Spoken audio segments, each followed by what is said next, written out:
the thing that I tell people the most is to try to be as consistent as possible.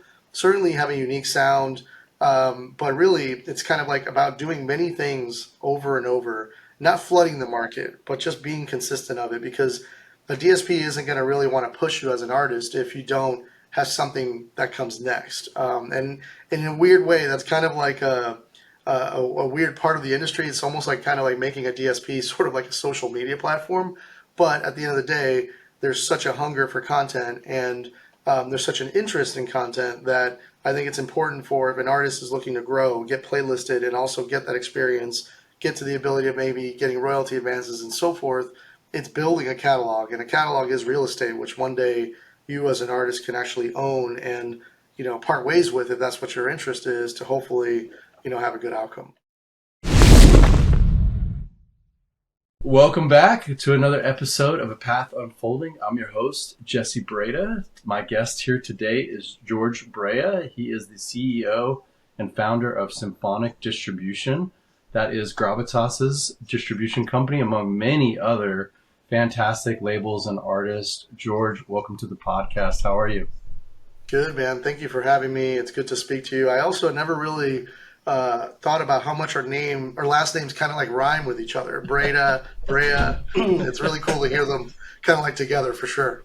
I think we're brothers from another mother, man. Ever since I met you, I have just completely resonated with your energy and your purpose and your mission of supporting independent artists. You have been a fantastic, amazing, beyond amazing partner for Gravitas and so many other artists that are in my world.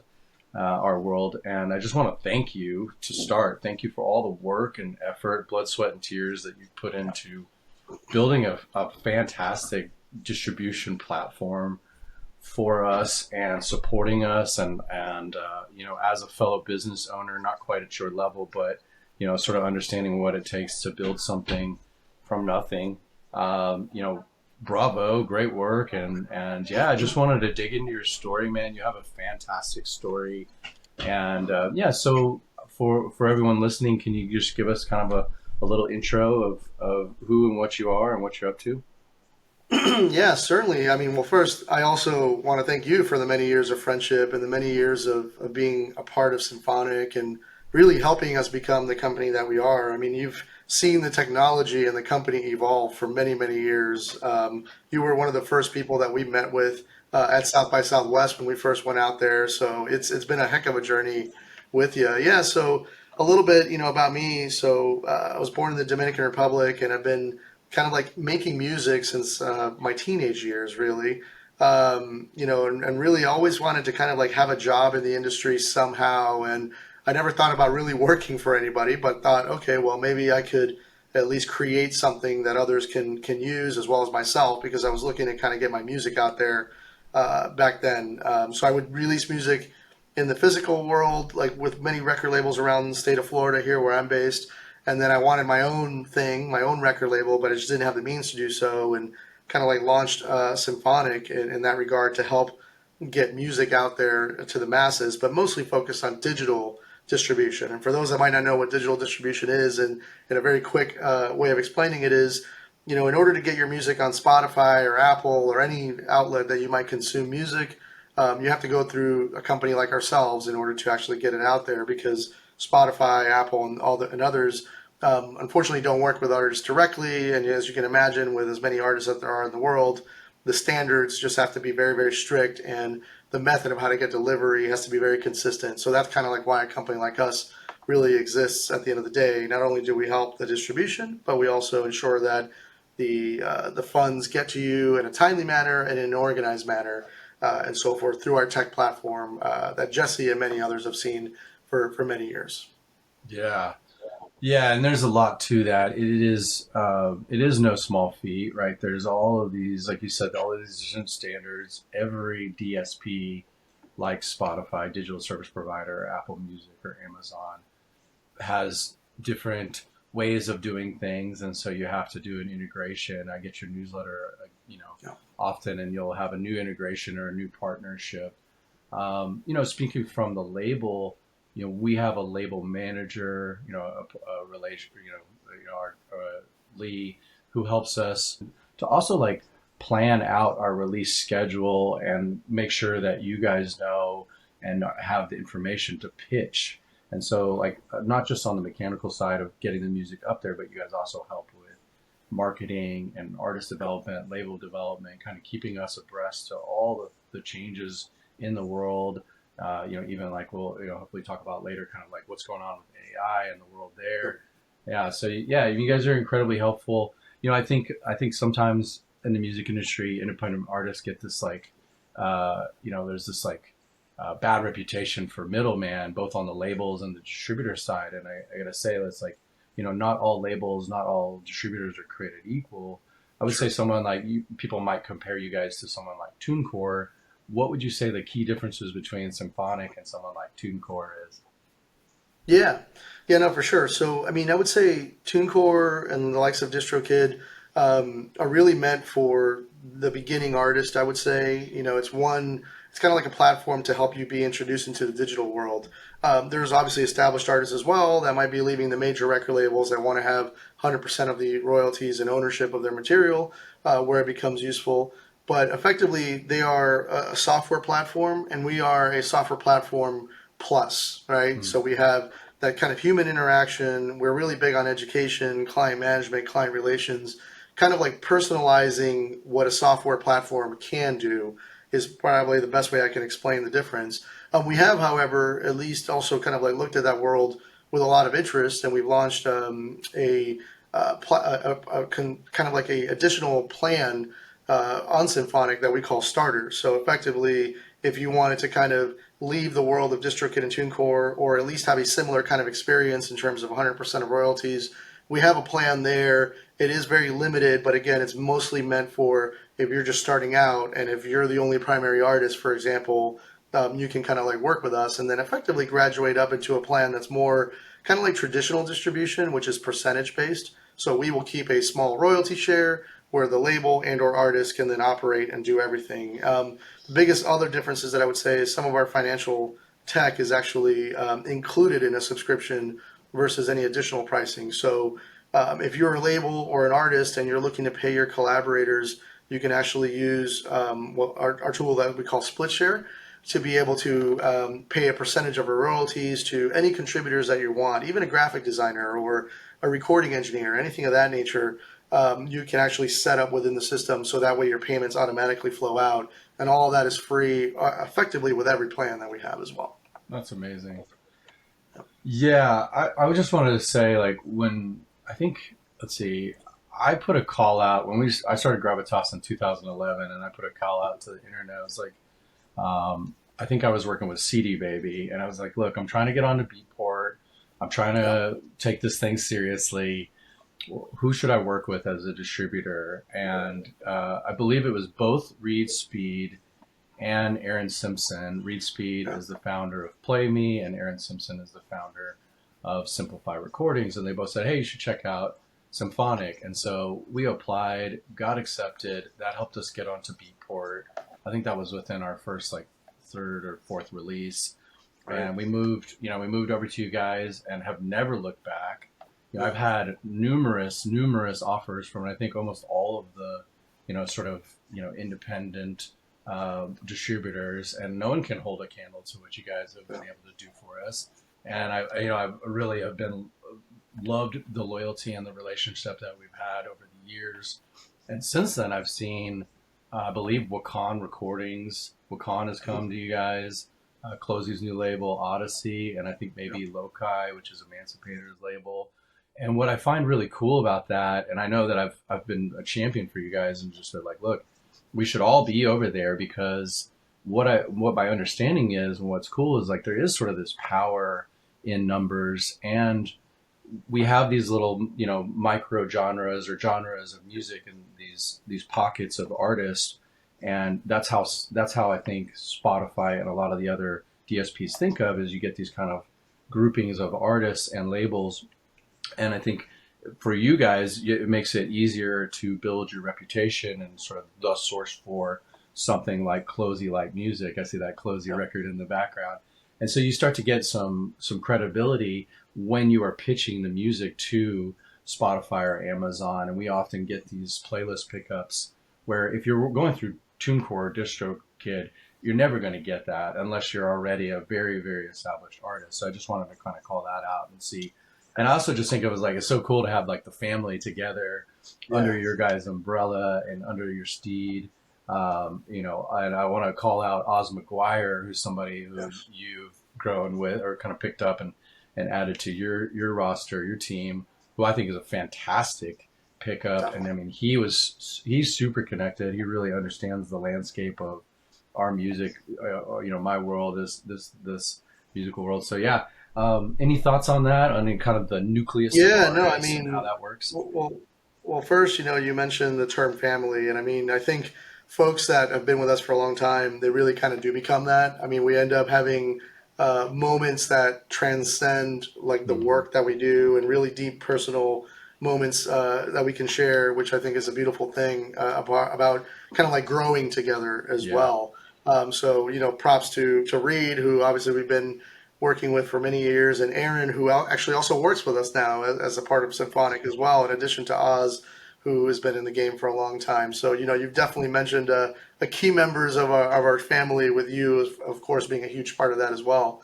I think, it's interesting that you mentioned, the like how kind of like all this sort of music being together in one place can help opportunities. I would say that is pretty correct. I think obviously we become known for having a certain style of genre in music where the DSPs might look at us and say, okay, this is where the source is. But I also attribute the fact that all these folks that you mentioned, and anybody that's really trying to get noticed, number one, they're all pretty organized and they all take it very, very seriously. And they really listen to the guidance and the direction that we ourselves are getting from the DSPs in order to get, really recognized. And that, I think, is the real reason why, some success and notice occurs, is that kind of like organization, attention to detail, being able to listen to the feedback and actually apply it. Everything is changing a little bit in the DSP world. A lot of folks want to know what the release schedule is, so kind of getting that awareness is there. And I think that's kind of what's difficult to do if you are with just kind of like a software platform style plan of a distributor. And really, it sometimes takes a minute to kind of grow out of that to where then you are able to then say, here's a client manager named Lee or Nathan, etc., to then kind of help take you to the next level. But ultimately, that starts to happen once you've kind of gotten your music out there. And I think for anybody that's listening that is kind of like wanting that kind of experience that you might have, or that some of these folks might have, or even that level of success, the thing that I tell people the most is to try to be as consistent as possible. Certainly have a unique sound, but really it's kind of like about doing many things over and over, not Yeah. flooding the market, but just being consistent of it, because a DSP isn't going to really want to push you as an artist if you don't have something that comes next. And in a weird way, that's kind of like a weird part of the industry. It's almost like kind of like making a DSP sort of like a social media platform. But at the end of the day, there's such a hunger for content, and there's such an interest in content, that I think it's important for, if an artist is looking to grow, get playlisted, and also get that experience, get to the ability of maybe getting royalty advances and so forth. It's building a catalog, and a catalog is real estate, which one day you as an artist can actually own and part ways with, if that's what your interest is, to Hmm. hopefully have a good outcome. Yeah. Wow. Yeah, well, I'll echo the reps, right? When early artists come to me and they're like, "Hey, I want to work with you," and they're not quite there yet. I will say something like, "Go and do a band camp, or go Yeah. work with DistroKid or TuneCore and get your see what it's like to release some music. Do two or three singles and kind of get that under your belt. Learn some of the process. Understand what it looks like to do this.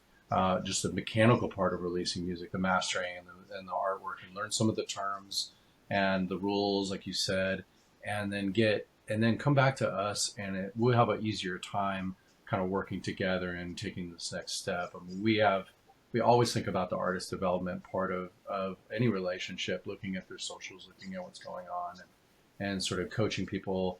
Hey, this is what the DSPs are looking for. A lot of that information comes from you guys' newsletters. Of course, there's lots of blogs and other information Yeah. out there. But yeah, I can't stress that enough. And like, it is important to have a plan for the 3 6 months a year. I remember bringing you guys a record with the band Hello Yes, and and Yep. we thought we were so ahead of the schedule. And you were like, yeah, we've already kind of like submitted our primary artists for this next year. And I was like, man, we're Right. still in the year before, and we're already late. So yeah, it things. I saw that in the touring world as well. Like you got to be getting holds 6 months, 9 months ahead of the schedule because it's so competitive. There's only so many slots if you're talking about playlisting or Yep. venues or nights or dates or whatever. And yeah, you want to. The more organized and ahead of the curve you are, the better it is for your career. The more of a plan you Totally. have. I mean, I think I agree. That goes across all layers and levels, really, at the end of the day. And I mean, it's kind of like, if you're an artist, you're your own CEO, really, until the moment that you decide not to be. Mm-hmm. And you kind of want to treat it as seriously as you can. And there's nothing wrong with that. Like, you still have your art form, you still have the ability to being creative, but also, you have to kind of wear the business hat. And even if you don't know it, it's okay. Like, none of us kind of started into this. Like, I didn't go to school for business. It just sort of happened, and then I happened to be around great people and great teams and great clients that really helped to shape and mold me. That I think is important, as an artist as well. That you don't have to know everything, but you just have to try. So I agree with that advice of trying Bandcamp and DistroKid and TuneCore. It's a great way to get yourself really acclimated to the industry and so forth before you get to that next step.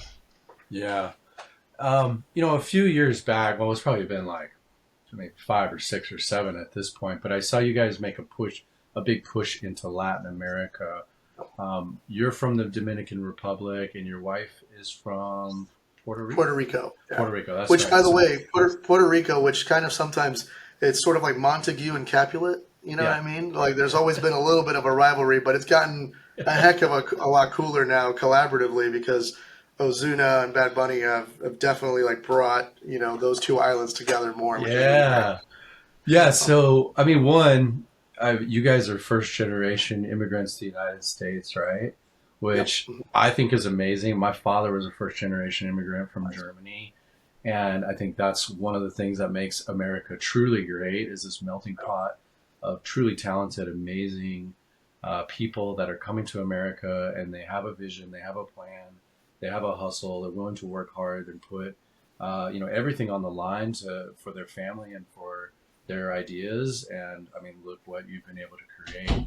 I just want to give a shout out to Jeanette. Like she is like your awesome counterpart working in the marketing and the communications of Symphonic. And like you said, when I see you guys, it is not a business thing. I just feel like so much love and like yay, like Jorge and Jeanette. So I just want to say like you guys made a shift, not a shift, but like an intentional focus to move into Latin American countries and work in these quote unquote developing markets. And when I say developing, the way I understood it was that, obviously North America and streaming, the technology, and the money in America, it kind of drives things. And so you have regions, places in America in the world where maybe there has not been a focus on that specific music or helping those artists flourish.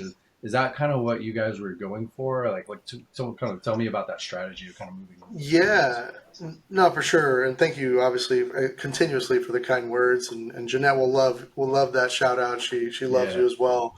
I mean, I would say, for us, it was sort of like, my background was in electronic music, but I am Dominican and I am Hispanic and so forth, and we always wanted to kind of like get into that genre. We just didn't really obviously know how, so we just started to sort of market the business more, to the Latin community and to different countries, translating our website, kind of really getting ourselves out there. It started, about almost 10 years ago now, actually, that we really kind of got into the space, mostly starting in Puerto Rico because that's where Jeanette is from and we had more contacts there.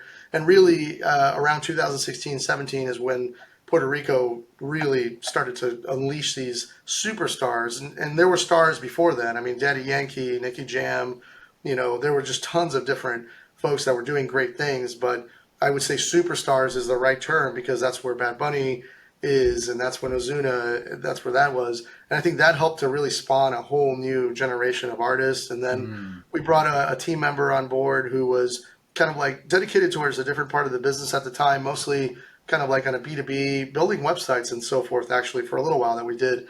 But he had deep ties in the Dominican Republic, so shifted him into that. And that sort of started getting us involved in the dembow scene and the reggaeton scene and so forth.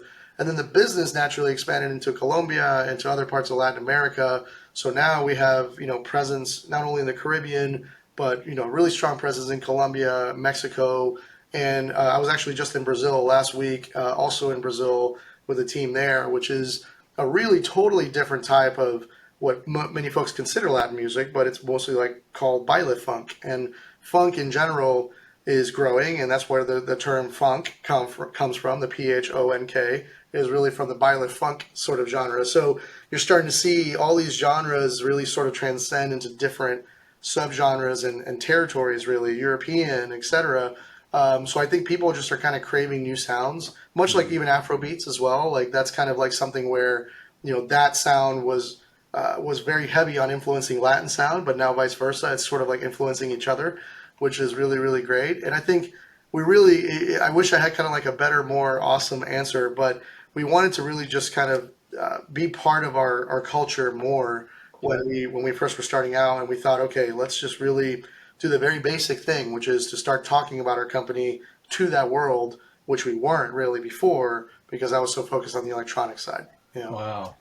No, I love that. I mean, it seems, maybe not full circle, but it's like authentic to who and what you are. It seems like a really intelligent business decision because as those markets continue to come online and spawn these stars, it does help to further integrate the music into, being a global music that everyone has access to and is represented. So it kind of takes, sort of you guys can be the bridge and you're pitching to, Spotify and Apple In to kind of Brazil or yeah. Spotify in Mexico, et cetera.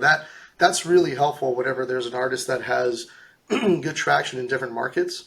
I mean, what's interesting is that, for example, Brazil actually really craves localized content. So Mm-hmm. really it's music that is Brazilian that's going to traditionally get more attention than anything that's not Brazilian. It's almost kind of like the world exists for Brazil and so forth, but like the music that consumes the most is the one from its own country, which is beautiful to see that there's a lot of love and culture for it. And last thing I'll say about this kind of like thing in terms of genres and kind of just like the evolution of the company is we've definitely been fortunate to see different parts of genres grow. When the business first started was in 2006. Electronic music was kind of quiet at that point, and then around 2010 this explosion really happened in electronic music, all these subgenres like minimal techno becoming much more mainstream and so forth. And then we were able to see the Latin kind of explosion. And then now we're seeing kind of like all these different subgenres. Obviously, everybody knows about lo-fi and just kind of like every different type of subgenre has really kind of just exploded onto the scene. Yeah. And I think that's because people now just like listen to everything and are able to then discover music in different ways, like TikTok and so forth, which kind of has helped to create these sort of movements as well. Wow, that's really interesting. Where do you think the future of distribution is going, and what are maybe some of the challenges that you guys are going to face in the coming years? Yeah, so I think over the past few years, we've seen kind of like distribution in general become more financially focused.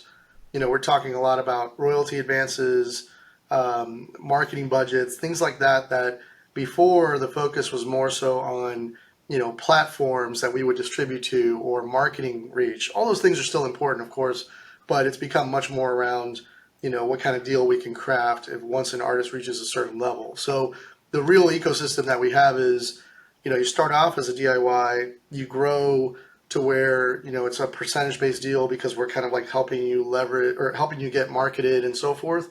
And then there's opportunities now that are more so about us fueling your growth once you're at that level and or even possibly IP purchases. So I think distribution as a whole has become that ecosystem where you can start with it, but also if you're an artist and you want to exit with a distributor, so to speak, in terms of you have your songs and assets, you could. You don't actually have to go the route of a major at all, which I think is a really interesting thing and why major record labels are really looking at our industry more so than before in our ecosystem because we sort of perfected the kind of like major record label model without having to do all the different things that they were doing, and really kind of helping to, like fuel an artist with advances and or like I mentioned, acquire IP.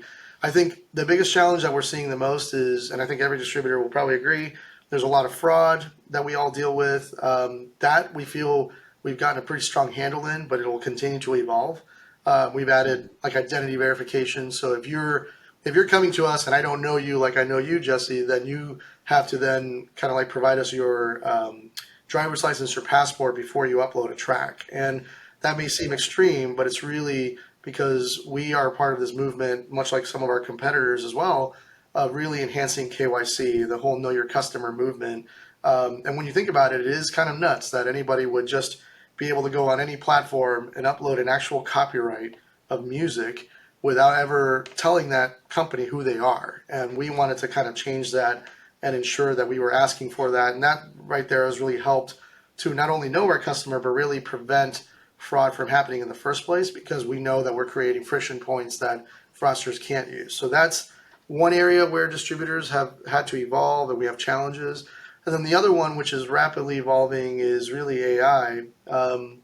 So right now, every distributor is kind of seeing a big flood of music being created with AI. For the record, I'm actually not against any production being AI assisted and so forth. I think that can really be helpful.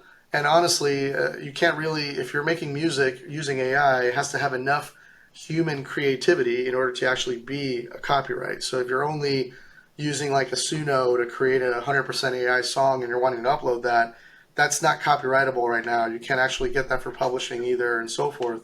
So I think that's been a big challenge because it's created a flood of music. So what I believe will happen the next few years is that the monetization will change to kind of like combat this volume of content that's kind of coming in. And possibly even some of that content is valued differently than human created music, which I would support as well. Because I think at the end of the day, some people might want to consume AI music if it's delivered in a way that's authentic and interesting.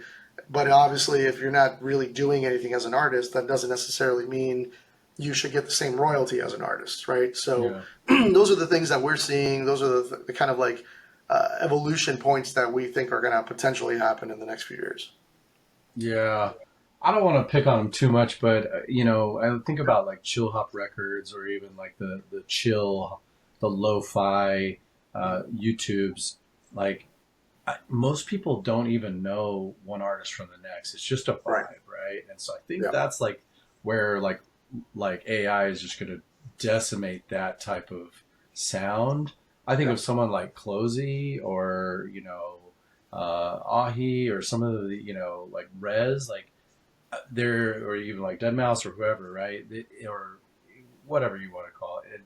There is, I don't think you can just AI them. I mean, we may get there in a couple of years or Right. as crazy as things are going, but there is this heart human element to it that is what's, I think, people are concerned about and Yeah. threatened. It's really cool to hear you guys be on top of this. Yeah. And yeah, and I did want to hit on like when you talk about fraud, what do you mean by that? What does Yeah. fraud look like to you? Yeah, for sure. So there's really a couple of main main areas that we kind of consider fraud. So the first is artificial streaming. So let's say you upload a song and you use a bot to purposely stream that song 1,000 times, 2,000 times, even a million times. That's definitely one aspect that the industry and ourselves look at as fraudulent because it's not authentic plays. Some folks are putting songs in playlists and then botting the entire playlist, for example. So that's definitely one big aspect of fraud that we and other distributors are continuously getting more sophisticated on, and so are our DSP partners. And none of that leads to the right place. And unfortunately, artists might go to a website and see, hey, you can get 1,000 plays for X dollars. Every artist that's listening, that is not an authentic way. And those are usually, some of the scams that are out there. So I think be wary there. So the second most troublesome type of fraud is really copyright infringement, and sometimes people put that at the top. I kind of put that one at the top, but I wanted to start on artificial streaming. copyright infringement is really the traditional means of stealing either an entire song and redistributing it, or using a trademark that you don't have permission on, or a sample that you don't have permission on, and uploading it. And that one is still quite common, unfortunately. And when you think about the fact that, more younger folks are starting to make music, the knowledge and the understanding of what copyright isn't really there. It's kind of surprising that people think that sometimes taking a sample and distributing it is so okay, but that's kind of like the culture that we're in terms of unlimited distribution, unlimited music consumption, and so forth. So that one we combat really by using fingerprinting and kind of like matching audio to other audio that's actually live right now, to try to do our best to prevent that music from actually going live in the first place. Sometimes it's perfect, sometimes it's not. So it's a very, very tricky thing that all distributors are kind of facing right now. But one of which is I would say the most damaging type of fraud.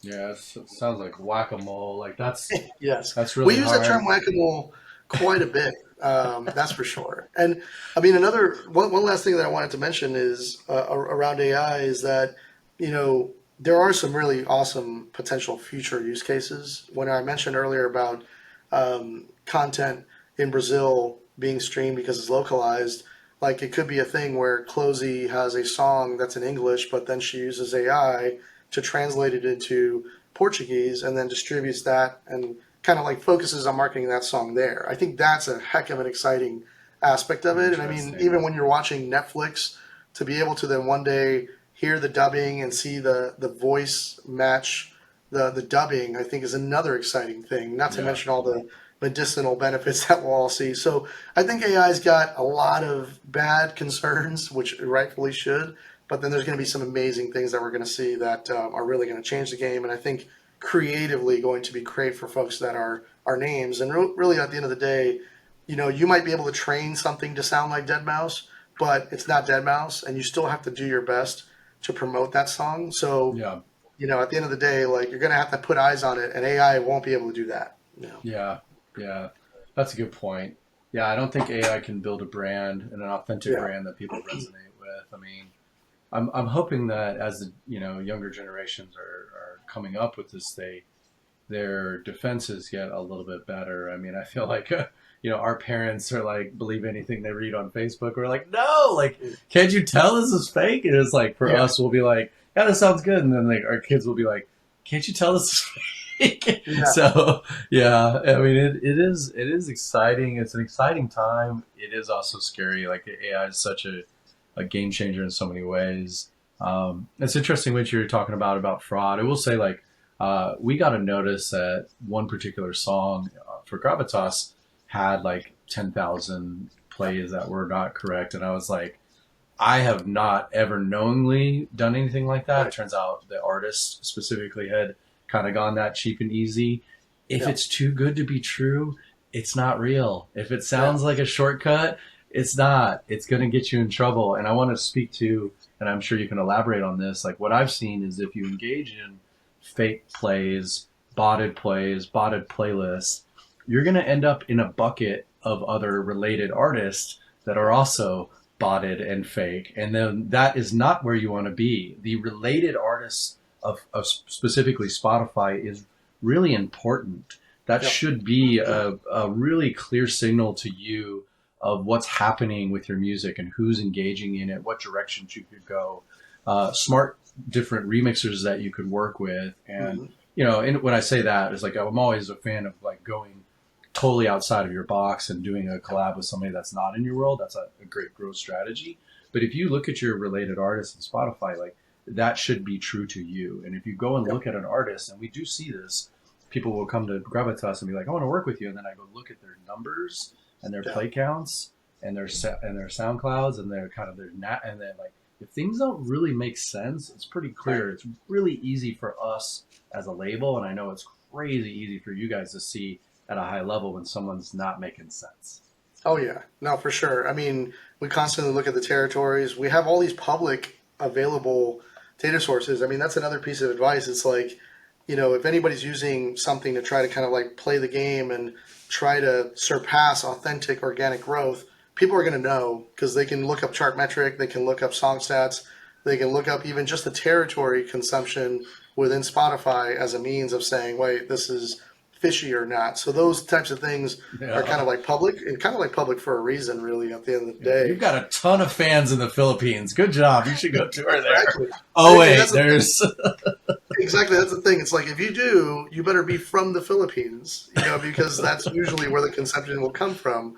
You know what I mean? So, I've actually had my music like botted as well. I mean, I think one thing that I would say is we personally try to over communicate about artificial streaming if it happens, not as a means of saying you're in trouble, but trying to educate as much as we can. We even also built like a tool that we call StreamSafe, so you actually see from each DSP what they are considering artificial streams as a means of saying, hey, talk to your artists or see what companies are out there, what they're doing, because like we will protect legitimate clients, but we also can tell which ones are not legitimate by Mhm. just looking at the data and having a lot of triggers to say, okay, this feels off. And oftentimes those folks that we know are fraudsters are the ones that are going to go on Trustpilot or all these different sources to talk smack and so forth. But, at the end of the day, we don't care. We know we caught you, and, Yeah. and we know we can prevent you from coming back in because obviously we've got your identity to prevent you from creating an account and so forth. Mm. So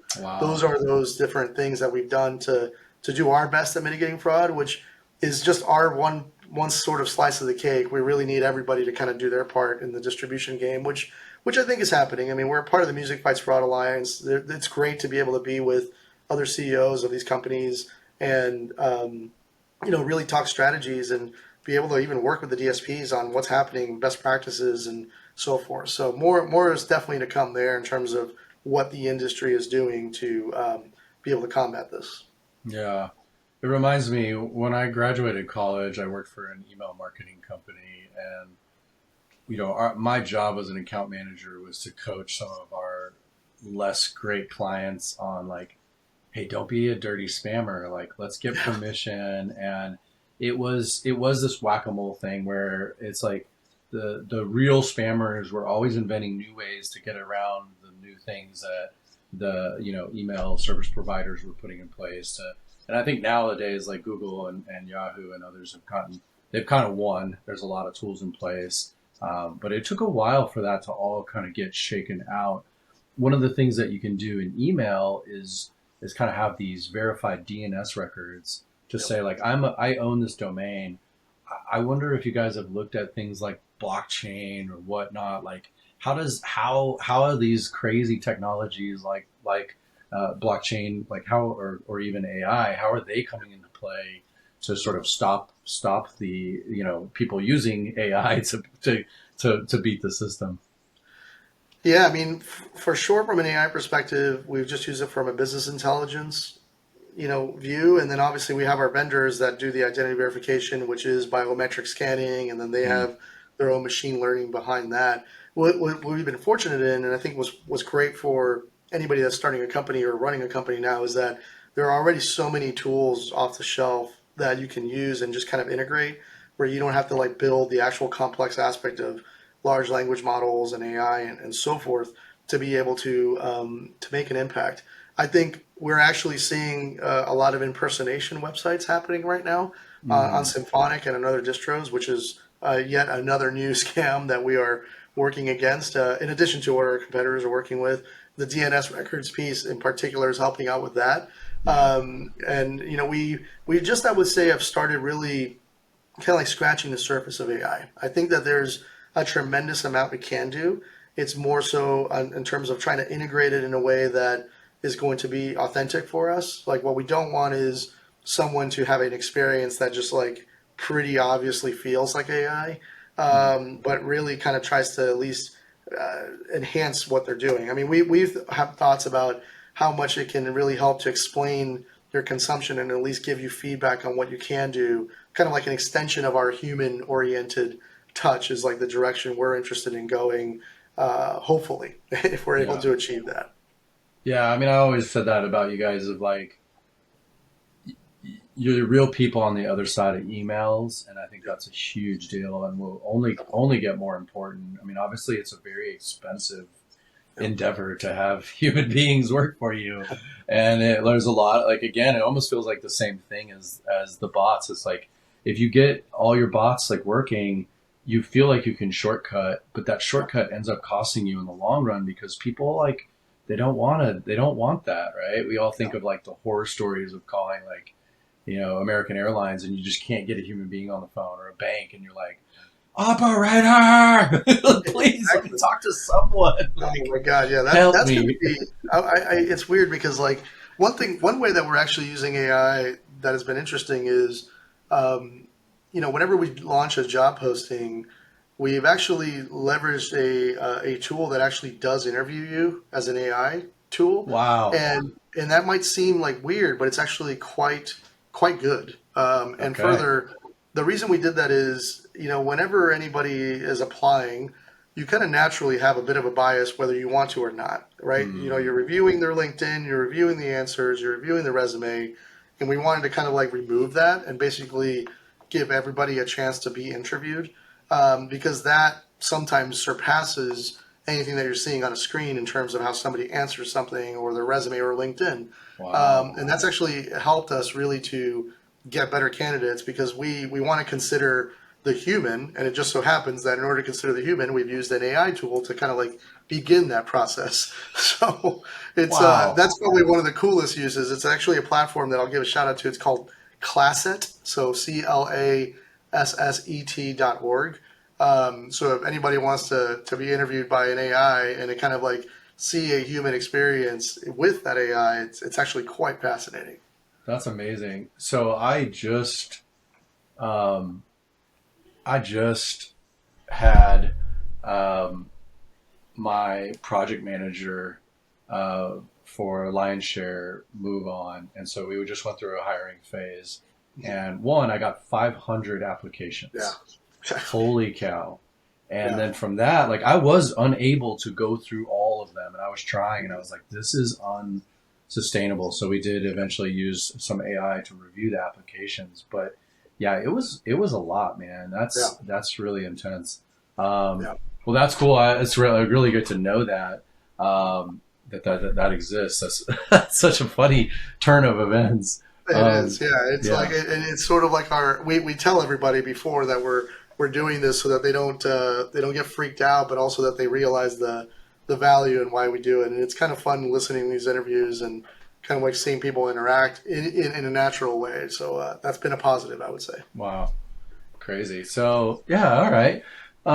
Well, I'm curious, as a fellow business owner leader, like, have you had a business mentor? Have you done any sort of business development, like learning all that? What has been some of your, like, best Yeah. ways that you've developed yourself as a leader?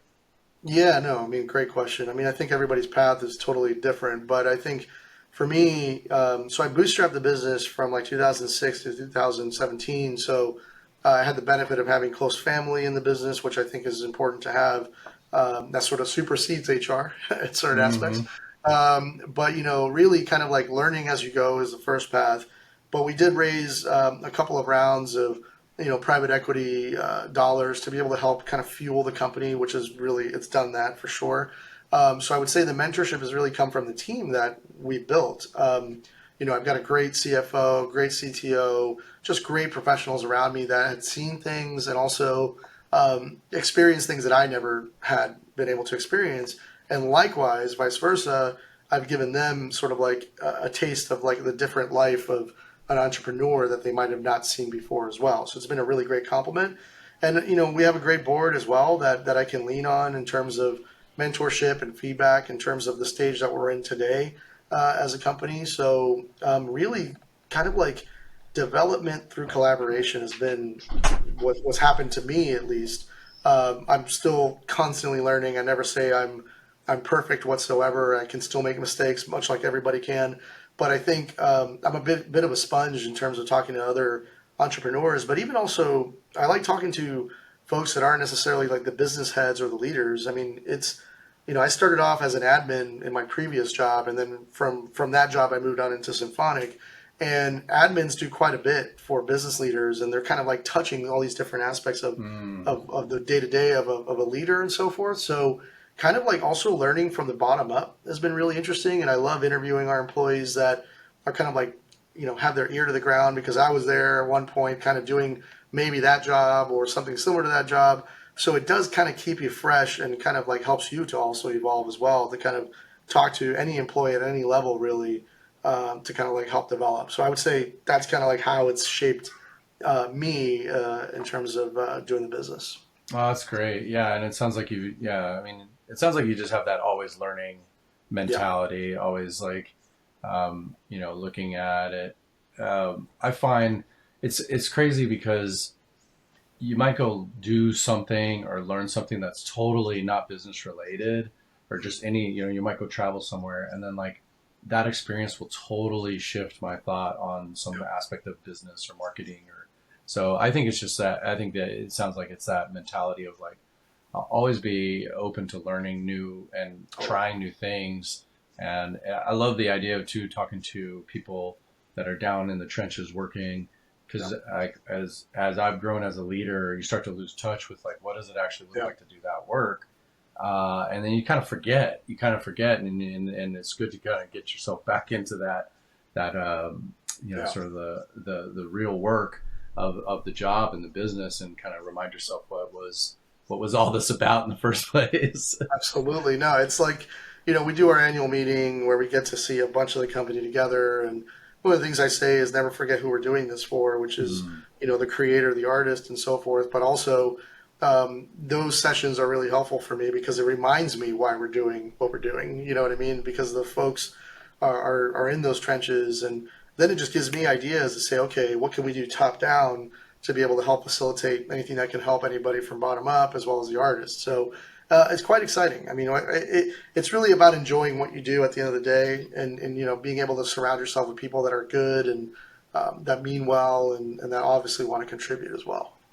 yeah, and you mentioned the funding too. Like, I don't want to like blaze by that. Like, that is no Of course. small feat. One, you got to like go through a lot. You got to have your books and your business and your all the Yeah. whole thing in order to even be considered for someone to start to open their pocketbook. It's a very intensive process.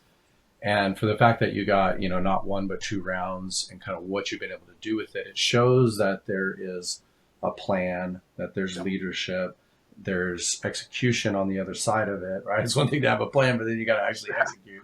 So clearly, like, you had your first round, you had some ideas, you put those into play, and then they set you up. They're like, okay, great. Now we've shown that Jorge and his team and the business model is thriving, is growing. Now we'll put some more money in. Do you have, like, when I say all that, like, what comes up for you? What do you have any more to share on that? Yeah, I mean, I think like the word that really kind of resonates in my head, which is sounds like a cliche and almost cheesy as I say it, is like team. Really, I mean, you'd be surprised how often and how important it is that when you're going up for funding, that the team is solid, foundational, strong, and that actually can be good operators. Like that matters just as much as the business performance and or the innovation that you're looking to do. So that's like when you were speaking, like I'm like, yeah, I couldn't do it without the folks that I have around me, and that's a Mm-hmm. very very true statement. And I think that that will continue to be the way that it is. But yeah, no, it's a definitely it's an interesting challenge. You're kind of ending up taking something that you started on your own, and effectively, yes, you're giving pieces of it to others and strangers. So it is kind of like trying to detach yourself from this sort of like baby that you have, but it's really just Mm. the baby growing up ultimately. And it's I want to keep doing this for as long as I can, and I will hopefully. And it's kind of just great to get other perspectives on how we can maybe add value to artists. Really, like that's been Yeah. the greatest thing that I would say I've gotten out of it. And I want to be clear, you guys are still, you can still say that you're 100% independent, Yep. right? You did take funding. That's different from being like a publicly traded company, or Yep. having, a controlling interest by a venture capital company that's really kind of like, we're just going to extract the value from this company and then sell you off for parts, which is kind of like, Right.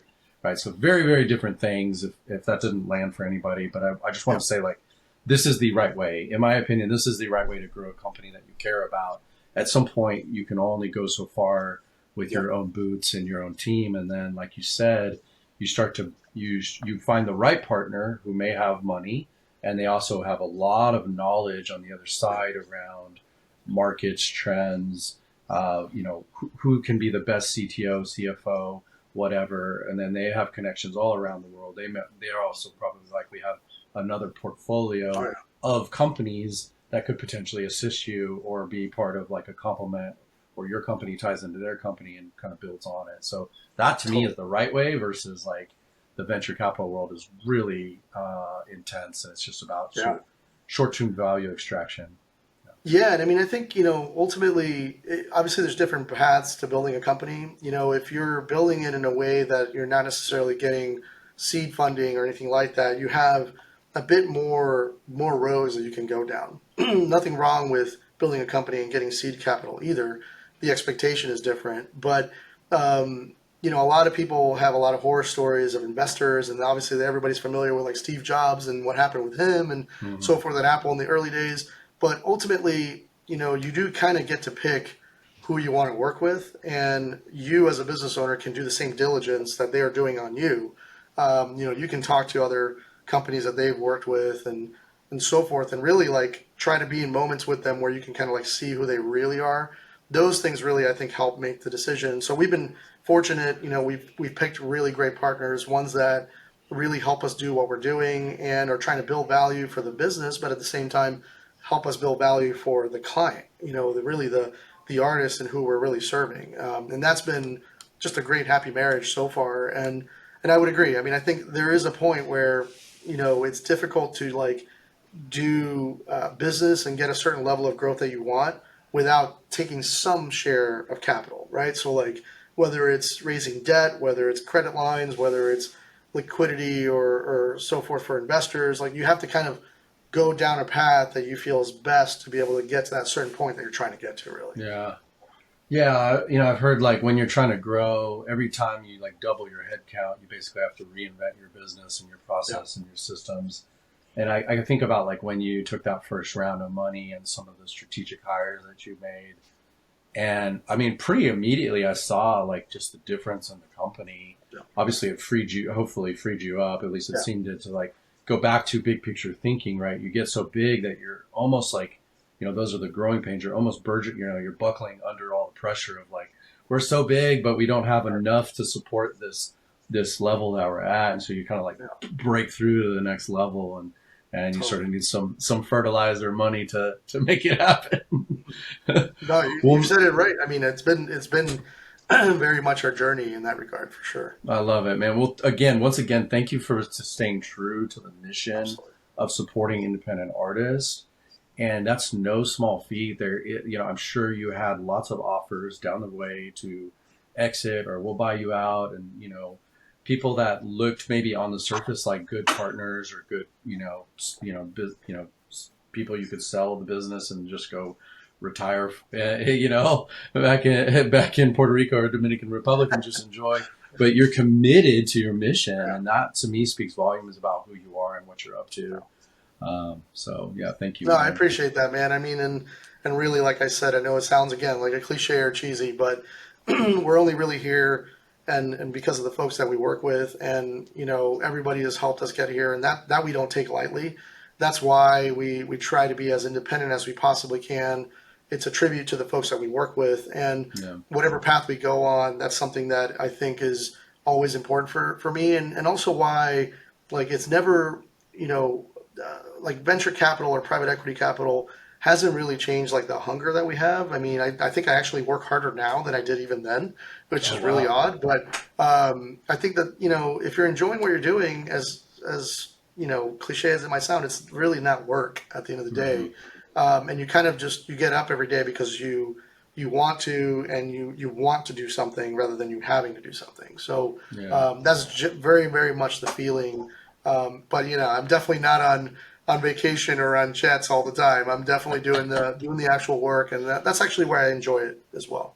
Yeah, I have seen that from day one. You've been, even a couple of years ago, I remember just one-on-one emails with you still. Like, that's to me rare and unusual that a founder at a level of what you're doing in terms of money and number of clients and all that would still, I think have somewhat of a special relationship. But man, it means a lot. So yeah, and then I think one thing that you had mentioned is you're back to making music and DJing some more, kind of back to that. So where are you at with that?